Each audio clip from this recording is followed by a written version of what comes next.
Latest episode দেখুন একদম add free.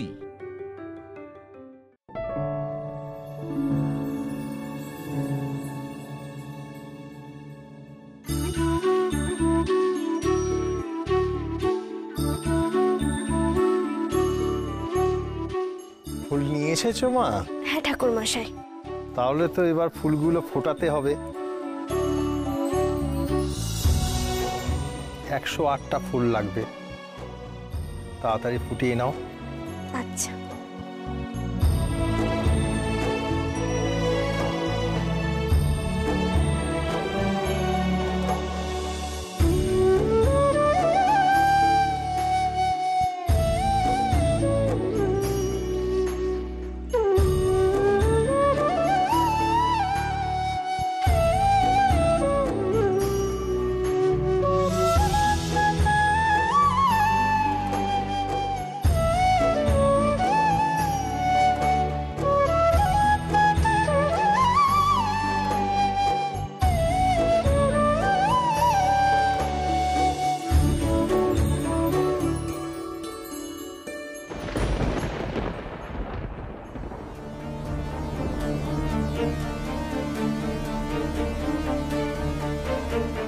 কি খুঁজছিস রে গৌরী?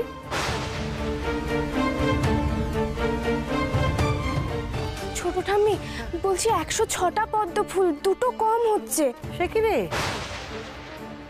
একটা পদ্ম ফুল কম থাকলেই তো পূজা অসম্পূর্ণ, সেখানে দুটো ফুল কম। কি ব্যাপার গৌরী, তুমি তো আমাকে বলেছিলে তুমি সমস্ত ফুল গুনে রেখেছো। কিরকম গুনেছিলে? পুজোর আগে পদ্ম ফুল কম, এ তো খুব খারাপ লক্ষণ।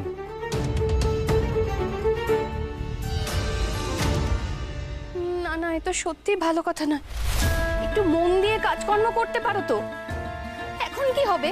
না মা, আমি দেখে গুনে 108টা পদ্মই রেখেছিলাম, বিশ্বাস করুন। হ্যাঁ হ্যাঁ, কতটা দেখে শুনে রেখেছো তা তো বোঝাই যাচ্ছে গৌরী। তুমি যদি একটু সাবধান হতে, একটু ঠিকঠাক করে সব আয়োজন করে রাখতে, তাহলে এই অবস্থা তো হতো না।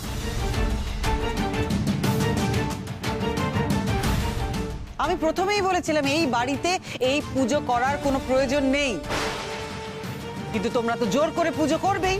এবার দেখো তার ফল কি হচ্ছে। প্রতি পদে বাধা পড়ছে। মা ঘোমটা কালী চান না এই পুজো এখানে করা হোক, এ তো তার স্পষ্ট ইঙ্গিত। না মা, কখনোই এমন চাইতে পারে না, কখনো না। তুমি তো সব জেনে গেছো তাই না গৌরী? মা কি চান কি চান না সমস্ত তুমি জানো, তাই তো? তুমি কি চাও? তুমি এখন গায়ের জোরে প্রমাণ করবে তো যে ঘোমটা কালী মা এই পুজোটা চান, কিন্তু তুমি সেটা করতে পারবে না, কারণ পদ্ম ফুল হারিয়ে যাওয়াটা এটাই সবচেয়ে বড় প্রমাণ। হ্যাঁ মানে অকাল বোধনের সময় যখন পদ্ম কম পড়েছিল, তখন তো রামচন্দ্র নিজের নীল চোখ তীর মেরে দিতে চেয়েছিলেন। এখানে তো দেখা যাচ্ছে দুটো পদ্ম কম পড়েছে, তাহলে তো তোমার দুটো চোখই দিতে হয় গৌরী। এসব কি বাজে কথা বলছো মেজবউ? না না না না, এটা হতে পারে না। মায়ের পুজোয় বাধা পড়তে পারে না। না না না, শুধু বাধা নয়, অসম্পূর্ণ থেকে যাবে এই পুজো, আর মায়ের কোপ পড়বে এই পরিবারের ওপর।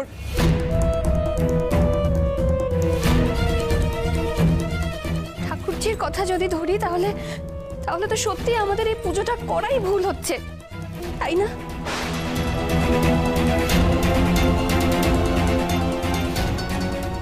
গৌরী এবার সত্যি বিপদে পড়েছে। ও কি এই বিপদ থেকে উদ্ধার পাবে? আমাকে কিছু একটা করতে হবে। আমাকে যেভাবে হোক পদ্ম ফুল জোগাড় করে আনতেই হবে।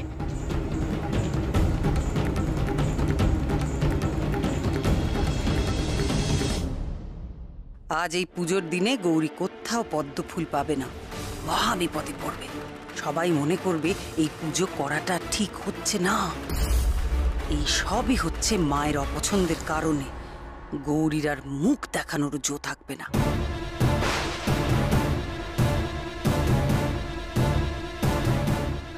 যে করেই হোক পদ্ম ফুল জোগাড় করতেই হবে। মায়ের পুজোয় কিছুতেই বাধা পড়া চলবে না। দাদা বলছি দুটো পদ্ম ফুল দিন না। কি পদ্ম ফুল? তুমি দেখছো কয়েকটা গাঁদা পড়ে আছে আর তুমি এসছো পদ্ম নিতে? আমার যে খুব দরকার ছিল দাদা। আচ্ছা, আশেপাশে আশেপাশে কোথাও আছে? না, আশেপাশে আর কোনো দোকান নেই, আর থাকলেও তুমি পেতে না। দাদা বলছি, আশেপাশে কোনো পুকুর টুকুর আছে যেখান থেকে পদ্ম পাওয়া যাবে? এটা গ্রাম না, এটা শহর। তুমি কি ভেবেছো যে তুমি পুকুরে নেবে পদ্ম তুলে আনবে? কোত্থেকে এসছো তুমি? মা গো, মা এবার কি করব আমি?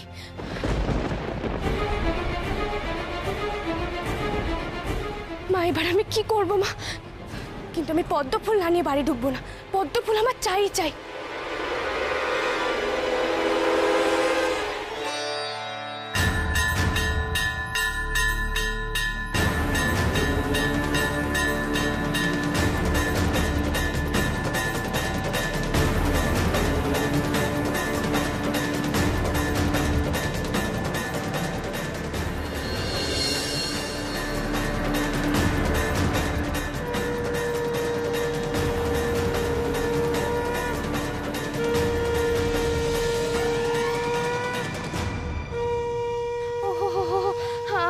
তোমাকে একদম খেয়াল করিনি গো। বলছি তোমার লাগেনি তো? ঠিক আছো তো তুমি? না গো মেয়ে, আমার লাগেনি। তো তুমি এমন ছোটাছুটি করছো কেন? কি হয়েছে তোমার? কি আর বলবো, আমি খুব বিপদে পড়েছি গো। দুটো পদ্ম ফুল আমার এক্ষুনি লাগবে, কিন্তু কোথাও পাচ্ছি না। কি যে করবো না। ও মা, তুমি আগে বলবে তো যে তোমার পদ্মের দরকার। আমি তো ফুলওয়ালি গো মেয়ে। তুমি ঠিক জনের কাছে এসেই পদ্ম ফুলের খোঁজ করেছো। ও মা, বলছি তোমার কাছে দুটো পদ্ম ফুল হবে গো? আমার খুব দরকার। হবে না কেন? তোমার কপাল খুব ভালো, বুঝলে? আমার কাছে দুটো পদ্মই পড়ে আছে। দাঁড়াও। অনাদিং সুরাদিং মখাদিং ভবাদিং স্বরূপ নাও, ধরো। তুমি আমার খুব উপকার করলে গো, খুব উপকার করলে। অনেক অনেক ধন্যবাদ তোমাকে। আচ্ছা, এই পদ্ম ফুলগুলোর কত দাম হলো গো? তুমি একটু দাঁড়াও, আমি দাম নিয়ে আসছি। হ্যাঁ, দাঁড়াও গো বাচ্চা, দাঁড়াও। আমার টাকা চাই না, বড় খিদে পেয়েছে, যদি দুটো খেতে দিতে। ও মা, সে কি? তুমি খাবার খাওনি? সেটা তো আমাকে আগে বলবে। তুমি চলো আমার সঙ্গে, আমি তোমাকে খেতে দিচ্ছি। এসো আমাদের বাড়িতে, এসো। কই গো মাসি? আরে, এক্ষুনি তো এখানে ছিল।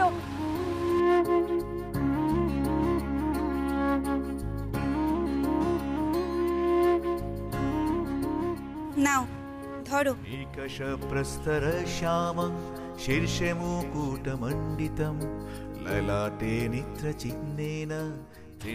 বুঝেছি মা। মা গো, তুমি এসেছিলে। তুমি আমার বড় উপকার করে দিয়ে গেলে গো মা। আমাকে বিপদ থেকে রক্ষা করলে মা। তুমি এত বড় সমস্যার সমাধান করে দিলে গো। আজ আমি যে কোনো ভুল করিনি সেটা তুমি প্রমাণ করে দিলে মা। কিন্তু মা, তোমার সেবা করার একটু সুযোগ আমাকে দিলে না তুমি?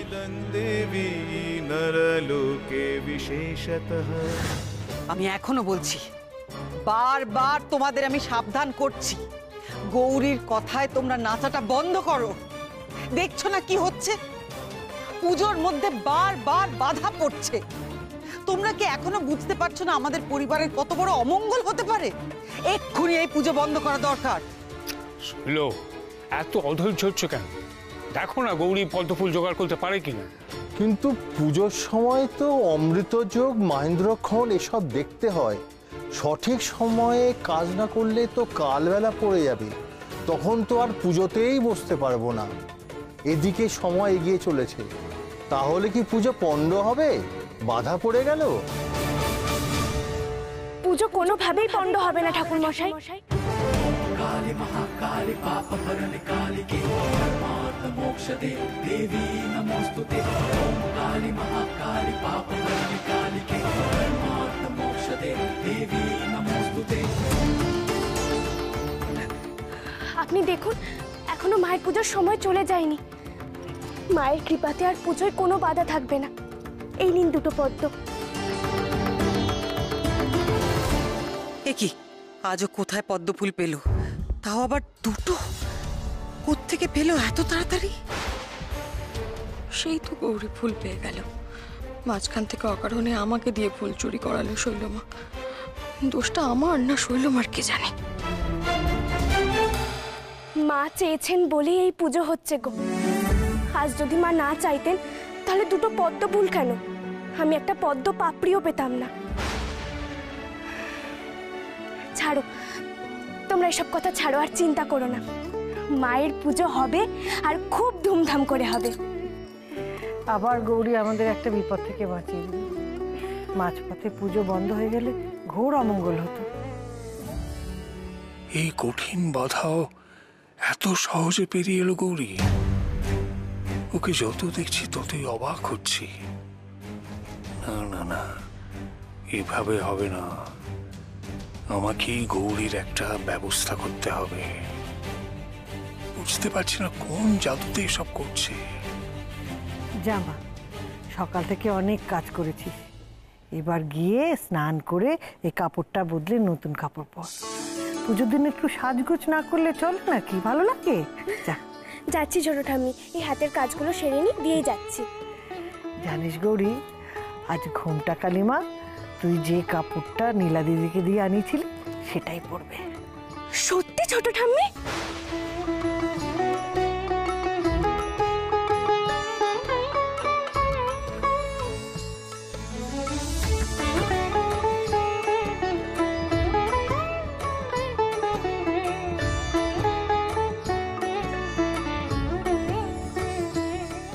ও গৌরী, গৌরী দেখে যা আমাদের ঘোমটা কালিমা কেমন নতুন শাড়ি পরেছেন।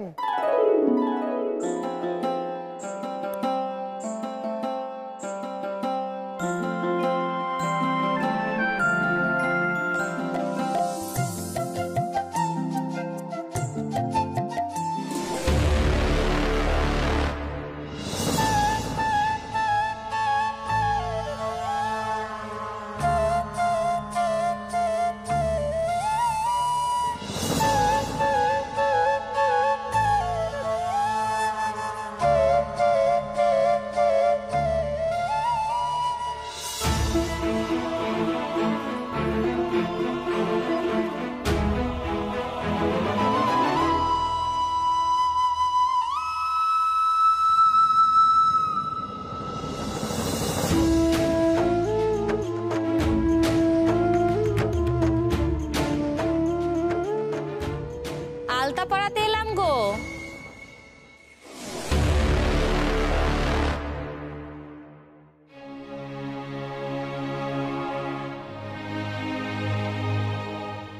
ও মা, একই কাণ্ড গো, তোমাদের মায়ের শাড়ি আর নতুন বর শাড়ি তো এক হয়ে গেছে গো।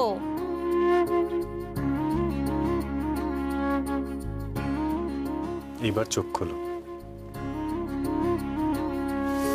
निकषप्रस्तर श्यामं शीर्षे मुकुटमण्डितं ललाटे नित्र। দেখে মনে হচ্ছে সাক্ষাৎ যেন মা এসে দাঁড়িয়েছে। এ আবার কিসের সংকেত? বারবার চোখের সামনে যা দেখছি তার থেকে মুখ ফিরিয়ে থাকি কি করে? যত দিন যাচ্ছে মায়ের সঙ্গে যে গৌরীর ঘনিষ্ঠ যোগ আছে সেটা আরো স্পষ্ট হয়ে উঠছে। এরকম দেখা যায় না গো, সবই মায়ের লীলা, দৈব ঘটনা গো। কি আজে বাজে কথা বলছো তুমি এখানে এসে? কিসের লীলা, কিসের দৈবী ঘটনা? যা প্রাণ চায় তাই বলছো? তোমার জিভ আমি টেনে ছিঁড়ে ফেলবো।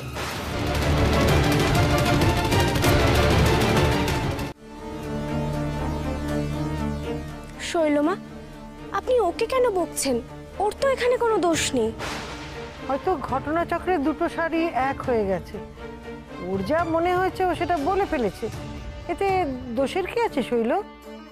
কেউ তো জেনে বুঝে একই শাড়ি দুটো কেনেনি, দুজনে আলাদা আলাদা কিনেছে। হ্যাঁ শৈলমা, আমি তো আমার মতন করে কিনেছি। আমি তো জানতামও না যে ভাই গৌরীর জন্য কি শাড়ি কিনেছে। ইনফ্যাক্ট ভাইও তো জানতো না যে আমি কি শাড়ি কিনবো। শৈলমা বলছে যে আপনি রাগ করবেন না, সবটাই তো অজান্তে হয়েছে, এটা তো খারাপ কিছু নেই। থামো তুমি। খারাপ ভালোর কিছু বোঝো তুমি? তুমি জানো এটা কত বড় অমঙ্গলের ইঙ্গিত? যে শাড়ি দেবতাকে পরানো হয় সেই শাড়ি মানুষ কখনো জেনে শুনে পরতে পারে? এ তো ঘোর অনাচার। না না, এখানে অনাচারের কি আছে শৈল? এখানে তো ইচ্ছাকৃতভাবে একই শাড়ি দুটো কেনা হয়নি। যা বোঝো না তা। বাহ বাহ, নতুন শাড়িতে মাকে কি সুন্দর দেখাচ্ছে, আর তেমনি মানিয়েছে গৌরীকেও। দুজনকেই বেশ লাগছে আমার। আর এ তো ভালোই হয়েছে, এতে দোষ কি? আরে বাবা, এত কিছু নিয়ে মাথা ঘামানোর কোনো দরকার নেই। এই যে তুমি হাঁ করে দাঁড়িয়ে দাঁড়িয়ে কি দেখছো? কি শিগগিরই এসে আমাকে আলতা পরাও। হাঁ করে দাঁড়িয়ে আছো কেন? এসো, সময় নষ্ট করে দিচ্ছে আমার। তাড়াতাড়ি বসো।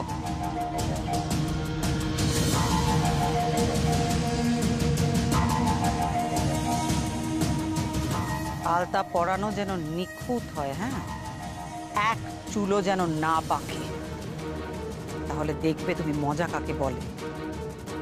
খুব সৌন্দর্য বোধ তোমার, তাই না? দেখি কেমন সুন্দর করে তুমি আলতা পরাতে পারো। তা নাহলে তোমার কি শাস্তি হবে তুমি ভাবতেও পারছো না। পড়াও সুন্দর করে।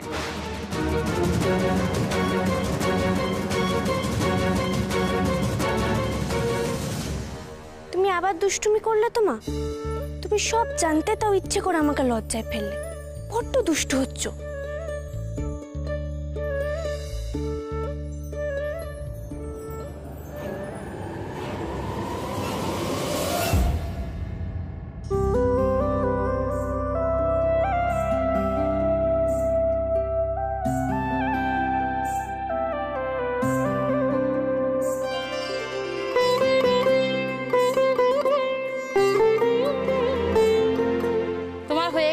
নতুন বউ, এবার অন্যদেরকে পরিয়ে দিই।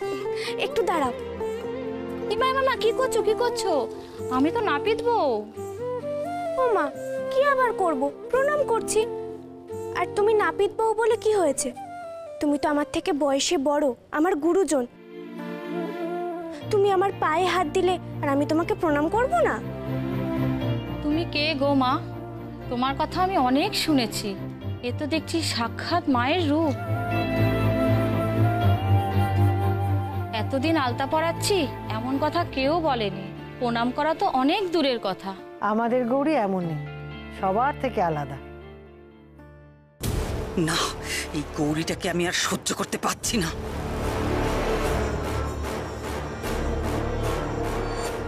গৌরী, এই শাড়িটা পরে তোমাকে খুব সুন্দর দেখাচ্ছে। ঈশানের পছন্দ আছে বলতে হবে, তাই না? বউকে কোন শাড়িতে মানাবে সেটা খুব জানে দেখছি। দেখেছ তো বর্দি, যে ছেলে কারোর জন্য হাতে করে কিচ্ছু আনে না, মায়ের জন্যও আনে না, সে বউ আসতেই কেমন বউয়ের আঁচল ধরা হয়ে গেছে। বউয়ের জন্য শাড়ি কিনে এনেছে, মায়ের জন্য কিন্তু কিনে আনেনি কিচ্ছু না।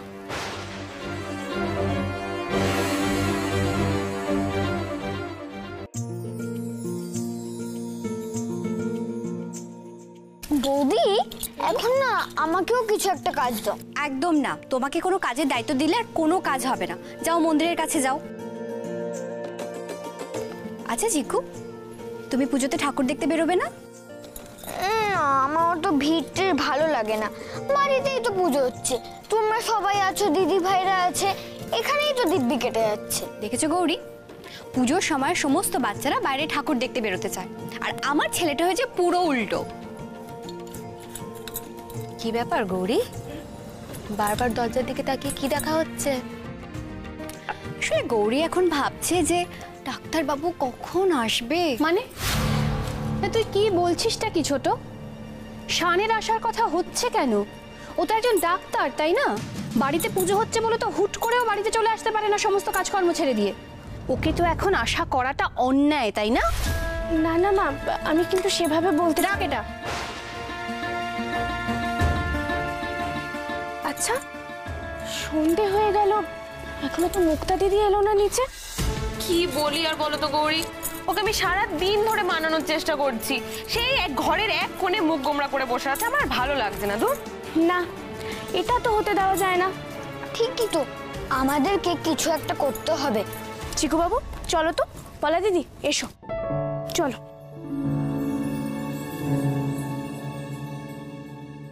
মুক্তা দিদি, এ কি? মুক্তা দিদি এদিকে তাকাও, তুমি এখনো এভাবে বসে আছো, নতুন জামা কাপড় পরোনি? মুক্তা দিদি নিচে কত লোক এসেছে, একটু পরে মায়ের আরতি শুরু হবে আর তুমি? বুঝছো কাণ্ড। মা মাগো, তুমি মুক্তা দিদির অবস্থাটা একবার দেখো। আমি নতুন জামা পরে কি করব বলো তো গৌরী? নতুন জামা পরেও তো আমি ঘরেই বসে থাকবো, তাই না? চিকু বাবু, তুমি দিদি ভাইকে একটু বোঝাও তো, বলছে নাকি নতুন জামা কাপড় পরতে ইচ্ছা করছে না, ঘরেই বসে থাকবে। ও দিদি ভাই, আমি কোথাও ঘুরতে যাইনি, শুধু তোদের সঙ্গে আনন্দ করব বলে, আর তুই ঘরে এরকম ভাবে বসে থাকছিস, আমার কোনো ভালো লাগে?